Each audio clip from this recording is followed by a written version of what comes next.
Hello दोस्तों, चीनी यानी शुगर हम लोग रोज ही खाते हैं, पर क्या आप जानते हैं कि ये फैक्ट्री में कैसे बनाया जाता है? तो आइए इस वीडियो की मदद से हम जानते हैं कि चीनी फैक्ट्री में कैसे बनाई जाती है। और हाँ दोस्तों, वीडियो को बिना स्किप किए हुए लास्ट तक जरूर बने रहें। दोस्तों, चीनी बनने की शुरुआत होती है गन्ने की फसल से, क्योंकि चीनी मुख्य रूप से गन्ने से ही बनाई जाती है। तो दोस्तों, सबसे पहले गन्ने को ट्रक या ट्रैक्टर में लोड करके फैक्ट्री तक लाया जाता है, जहां पर उन्हें क्रेन की मदद से अनलोड किया जाता है और इसे वहां से स्लाइडर मशीन में भेजते हैं। यह मशीन गन्ने को बारीक काटकर इसे फाइबर में बदल देता है। अब जो फाइबर हमें मिला है उसे इन रोलर मशीनों से गुजारा जाता है, जिससे फाइबर में मौजूद जूस को निकाल लिया जाता है। 2 से 3 रोलर से गुजरने के बाद इसमें गर्म पानी डालकर इसे फिर से रोलर मशीन से गुजारते हैं, जिससे इसके अंदर मौजूद जूस 99% निकल जाता है। अब इस फाइबर को मशीन की मदद से छानकर अलग कर लिया जाता है, जिसे बगेस कहते हैं। और यह बगेस वेस्ट मटेरियल नहीं होता है, क्योंकि इसे ही जलाकर फैक्ट्री की सारी ऊर्जा और बिजली बनाई जाती है, जिसकी वजह से फैक्ट्री ऊर्जा के मामले में आत्मनिर्भर हो जाती है। अब इस प्रोसेस से निकले जूस को छानकर बड़े बड़े टैंकों में इकट्ठा कर लिया जाता है, जिसे हम रॉ जूस कहते हैं। अब इस जूस को लैब टेस्ट के लिए भेजते हैं, जहां इसका केमिकल कंपोजिशन और शुगर लेवल चेक किया जाता है। लैब टेस्ट के बाद जूस को रिएक्शन टैंक में भेज दिया जाता है, जहां पे इसके अंदर जरूरत के हिसाब से चूना मिलाया जाता है और साथ ही साथ सल्फर गैस भी छोड़ते हैं और इन सबको 5 से 6 घंटों के लिए मिलाया जाता है। इसी दौरान ब्लीचिंग और एल्कलाइजेशन प्रोसेस होती है, जहां से इसे क्लीरिफायर टैंक में भेजते हैं।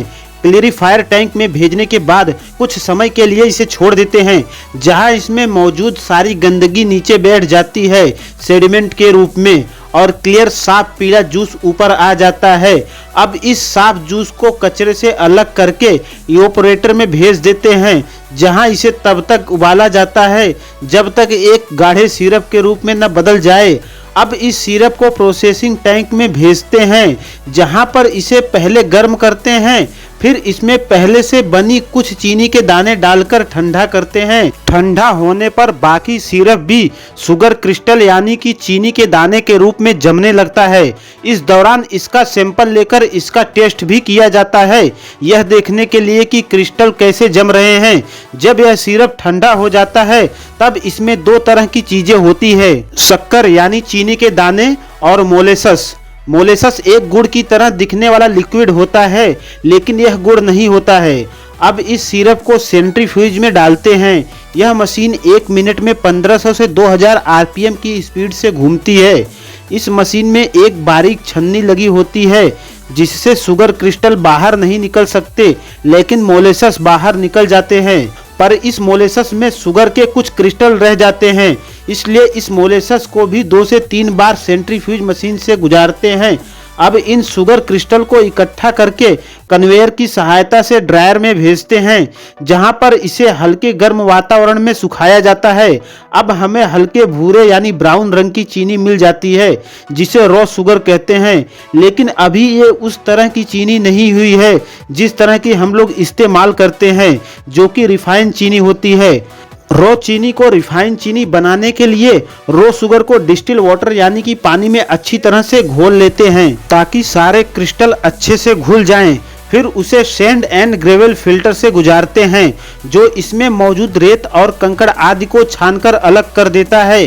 फिर वहां से इसे डीकलराइजेशन चैम्बर में भेजते हैं, जहां पर चीनी को सफ़ेद करने की प्रक्रिया की जाती है।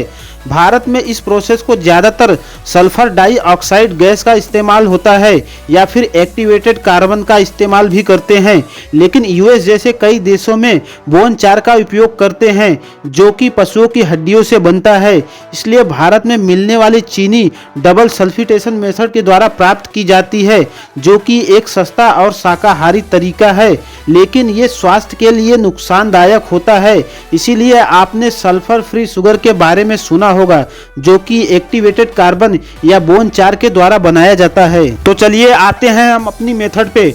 डिकलराइजेशन टैंक में छने हुए घोल यानी सॉल्यूशन को भरकर कुछ समय के लिए छोड़ दिया जाता है। इस दौरान टैंक में मौजूद सल्फर डाइऑक्साइड या एक्टिवेटेड कार्बन सारे कलर को एब्जॉर्ब कर लेता है यानी कि सोख लेता है और एकदम क्लियर सफ़ेद लिक्विड बन जाता है, जिसे फिर वैक्यूम इवेपोरेटर में भेजते हैं जो इसमें मौजूद पानी को गर्म करके निकाल देता है और एक गाढ़ा सिरप बन जाता है।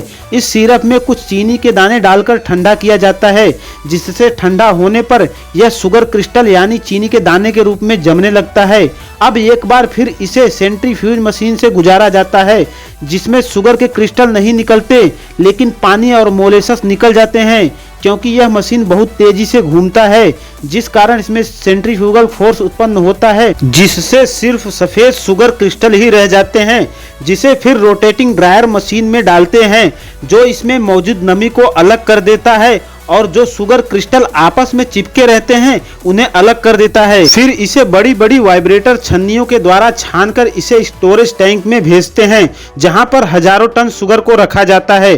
फिर इसे ऑटोमेटिक फिलिंग मशीन के द्वारा प्लास्टिक बैग में पैक करते जाते हैं, जहां से फिर इसे ट्रांसपोर्ट कर दिया जाता है और इसके बाद दुकानदारों की मदद से हमारे घर तक पहुंच जाता है। तो दोस्तों, ऐसे बनती है चीनी। अगर आपको कोई डाउट हो तो कमेंट बॉक्स में हमें जरूर बताएं। और दोस्तों, वीडियो अच्छी लगी हो तो लाइक करें, चैनल को भी सब्सक्राइब करें और दोस्तों के साथ शेयर करना बिल्कुल ना भूलें। तो मिलते हैं दोस्तों किसी और वीडियो में किसी और टॉपिक के साथ में।